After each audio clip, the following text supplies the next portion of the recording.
यह कहानी सीता माता कहती थी और श्रीराम इसे सुना करते थे। एक दिन श्रीराम को किसी काम के लिए बाहर जाना पड़ गया तो सीता माता कहने लगी कि भगवान मेरा तो 12 वर्ष का नितनेम है। अब आप बाहर जाएंगे तो मैं अपनी कहानी किसे सुनाऊंगी। श्रीराम ने कहा कि तुम कुएं की पाल पर जाकर बैठ जाना और वहां जो औरतें पानी भरने आएंगी उन्हें अपनी कहानी सुना देना। सीता माता कुएं की पाल पर जाकर बैठ जाती हैं।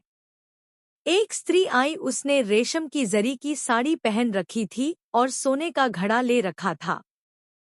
सीता माता उसे देख कहती है कि बहन मेरा 12 वर्ष का नितनेम सुन लो। पर वह स्त्री बोली कि मैं तुम्हारा नितनेम सुनूंगी तो मुझे घर जाने में देर हो जाएगी और मेरी सास मुझसे लड़ेगी।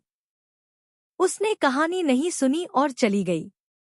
उसकी रेशम जरी की साड़ी फट गई, सोने का घड़ा मिट्टी के घड़े में बदल गया। सास ने देखा तो पूछा कि ये किसका दोष अपने सिर लेकर आ गई है। बहू ने कहा कि कुएं पर एक औरत बैठी थी, उसने कहानी सुनने के लिए कहा लेकिन मैंने सुनी नहीं जिसका यह फल मिला। बहू की बात सुनकर अगले दिन वही साड़ी और घड़ा लेकर सास कुएं की पाल पर गई। सास को वही माता सीता बैठी मिली तो माता सीता ने कहा कि बहन मेरी कहानी सुन लीजिए। सास बोली कि एक बार छोड़, मैं तो 4 बार कहानी सुन लूंगी। राम आए लक्ष्मण आए देश के पुजारी आए, नितनेम का नेम लाए आओ राम बैठो राम। तपी रसोई जियो राम, माखन मिश्री खाओ राम। दूध बताशा पियो राम, सूत के पलका मोठो राम। शाल दुशाला पोठो राम, शाल दुशाला ओबो राम। जब बोलूं जब राम ही राम, राम संवारे सबके काम। खाली घर भंडार भरेंगे सबका बेड़ा पार करेंगे।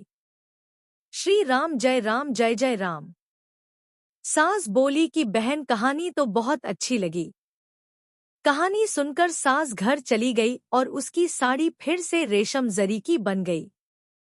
मिट्टी का घड़ा फिर सोने के घड़े में बदल गया। बहू कहने लगी सासू माँ, आपने ये सब कैसे किया। सास ने कहा कि बहू तू दोष लगा के आई थी और मैं अब दोष उतार कर आ रही हूँ। बहू ने फिर पूछा कि वह कुएं वाली स्त्री कौन है।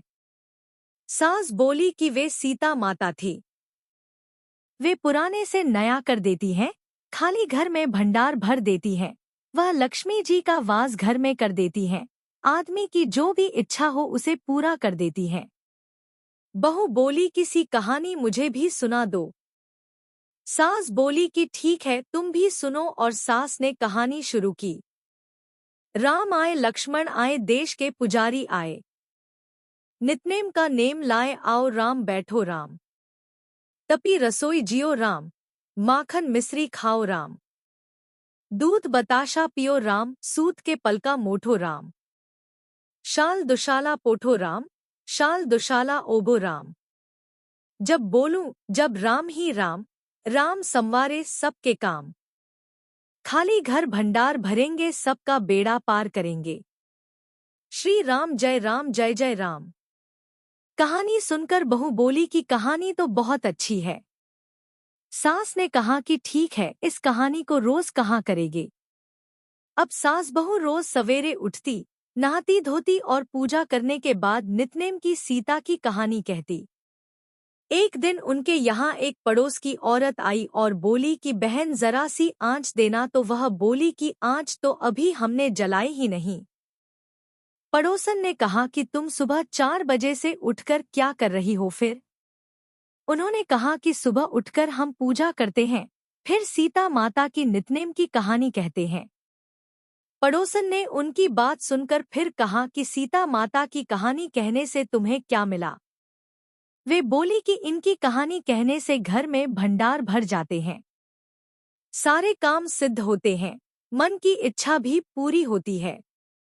पड़ोसन कहती है कि बहन सी कहानी तो मुझे भी सुना दो फिर, मुझे बहुत अच्छी लगी।